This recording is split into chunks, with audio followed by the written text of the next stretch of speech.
Black Friday specials are still at Premier Nissan. The 2016 Versa S, $10,888. The Ultima 2.5 S, $16,885. The 2016 Rouge S, $18,777. And the 2016 Nissan Murano SV at $28,887.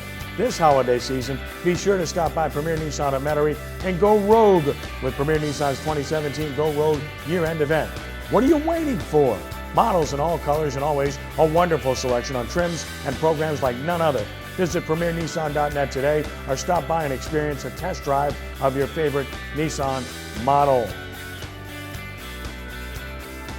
Ken Trahan, sportsNOLAtv, and the LSU Tigers, as we discussed, have a new head coach, but they really did justice to their new head coach by ensuring he'd get the job by performing very well, especially offensively at Kyle Field in College Station, home of the 12th man.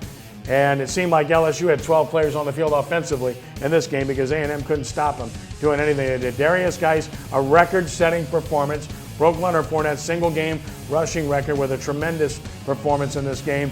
Offensive line just caved in A&M, and Geis ran like a man throughout the course of the game. Jabbar Jaloop congratulating him there.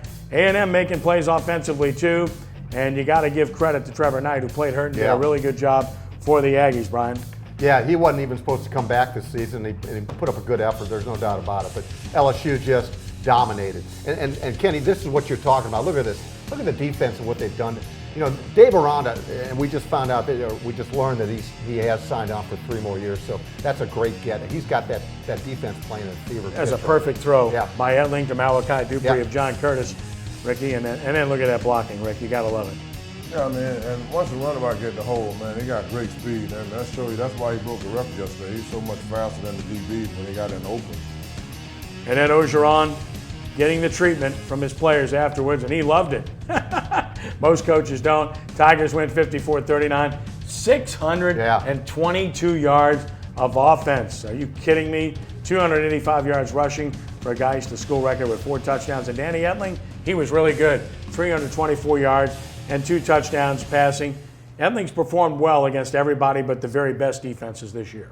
You know, Kenny, you're absolutely right. What I really liked about what Orgeron said during his acceptance speech was that he realized what wins in college football today. You've got to spread your offense. You've got to find a dual threat quarterback, and that's what I think that's going to make this whole thing exciting up at LSU.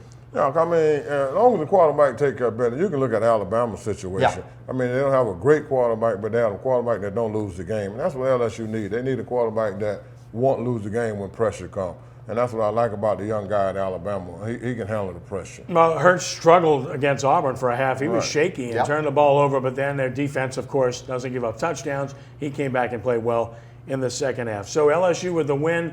Where are the Tigers going? The bowl picture, let's take a look at it.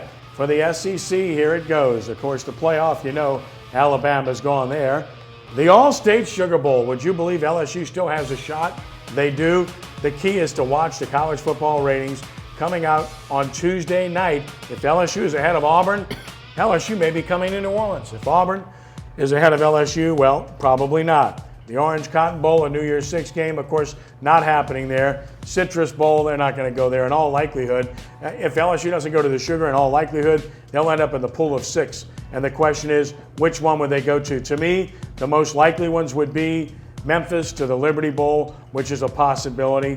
Maybe even one of the Florida games. The TaxSlayer is a possibility. The Belk, we'll see. Bottom line is they've been to the Outback before, and the Florida Bowls aren't thrilled about LSU based upon past experience with crowds and such, but obviously it would really be something if they could end up in New Orleans after all, Brian. Wouldn't that be something after, you know, the loss to Florida, which we all thought that knocked it out of it. But look, I wasn't one of those people who thought Orgeron was going to end up with this job, so, you know, it surprised me. Hey, wouldn't that be a great thing if they end up playing in the Sugar Bowl? That would be wonderful. And, Ricky, I think LSU, whoever they play and wherever they play in a bowl game, it's going to be tough to beat because They're playing pretty well, and they'll be a motivated team knowing that they have their head coach and the guy they wanted in place. I don't know. They might get Pitt down at one of those Florida bowls. I like LSU. I like 77-point Pitt, is that what you're saying? 76 points. But then again, how many points did Pitt give up? 61. All right, I'm just asking, man.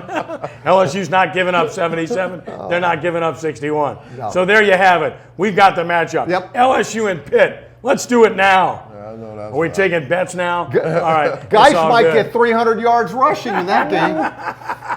By halftime. It will be good. Speaking of good, I never thought I'd say this, but it was good for Tulane. Yes. What a way to end their season at UConn. They did it in a big way, and it was good to see them getting it done. The seniors getting it done. Good run by McMain's Josh Rounds to set up the touchdown. And the Green Wave really looking good in this game, really in all phases. And Glenn Couillette's been troubled all season long, but look at that escape by Glenn. Couldn't be happier for him. He's a fine young man. Makes a nice run out of nothing there. And then he was able to make some plays in the passing game, which has been lacking for Tulane. And this is big to the young man Unkelot, who's done it all season long for them. They're one weapon in the passing game. And then, again, Willie Fritz wants to run the ball at people, punish them. They did. And the Green Wave continued to do that throughout the course of the game. LaZedrick Thompson of St. Charles Catholic breaking it. They don't catch the big man.